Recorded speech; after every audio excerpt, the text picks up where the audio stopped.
Telltale Heart by Edgar Allan Poe.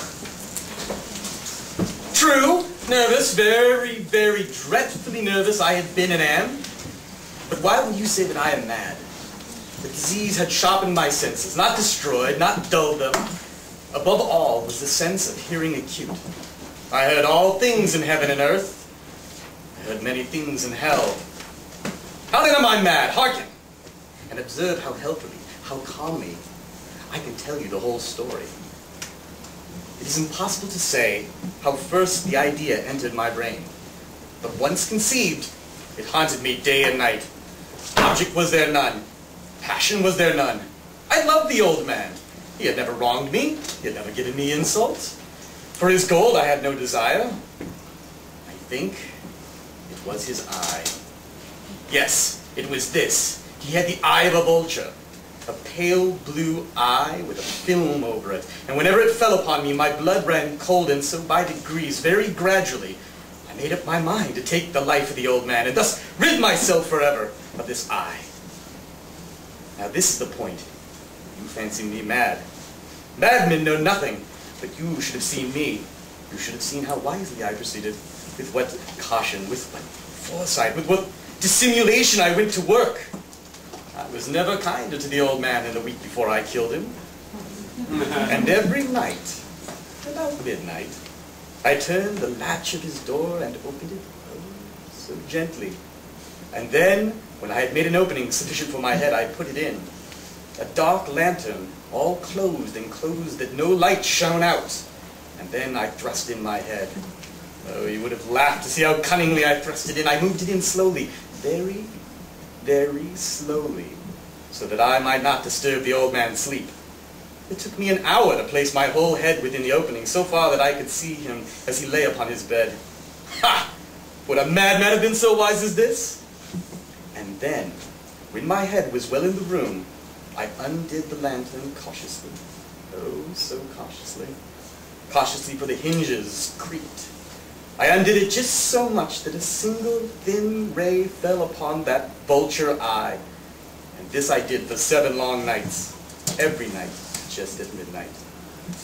But I always found the eye closed, and so it wasn't possible to do the work, for it was not the old man who vexed me, but his evil eye. And every morning when the day broke, I went boldly into his chamber and spoke courageously to him, calling him by name in hearty tone and inquiring how he passed the night. So you see, he would have been a very profound old man, indeed, if he suspected every night, just at 12, I looked upon him as he slept.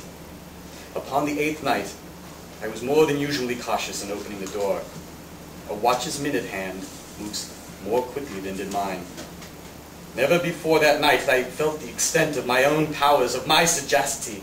I could scarcely contain my feelings of triumph.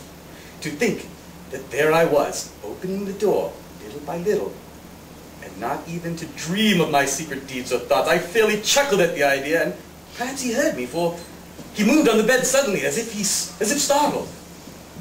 Now, you might think that I drew back, but no. His room was black as pitch, with thick darkness, for the shutters were close fastened through fear of robbers. And so I knew that he could not see the opening of the door, and I kept pushing it on steadily, steadily. I had my head in, and was about to open the lantern, when my thumb slipped upon the tin fastening, and the old man sprang up in bed, crying, "Who's there?" I kept quite still, said nothing. For a whole hour, I did not move a muscle. And in the meantime, I did not hear him lie down. He was still sitting up in the bed listening, just as I have done night after night, hearkening to the death watches on the wall. Presently, I heard a slight groan, and I knew it was the groan of mortal terror. It was not a groan of pain or of grief. Oh no, it was the low stifled sound that arises from the bottom of the soul when overcharged with awe. I knew that sound well. Many a night, just at midnight, when all the world slept, it has welled up from my own bosom, deepening with its dreadful echo the terrors that distracted me. I say I knew it well.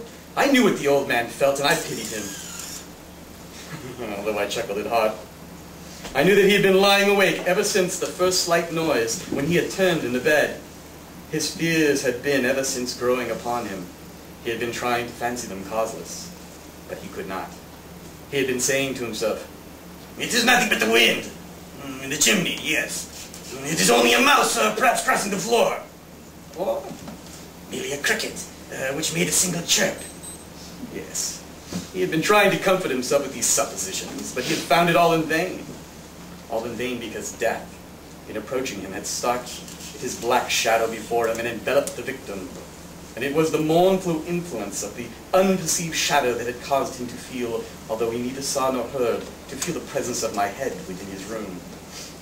When I had waited a long time, very patiently, without hearing him lie down, I resolved to open a little, very, very little crevice in the lantern. So I opened it.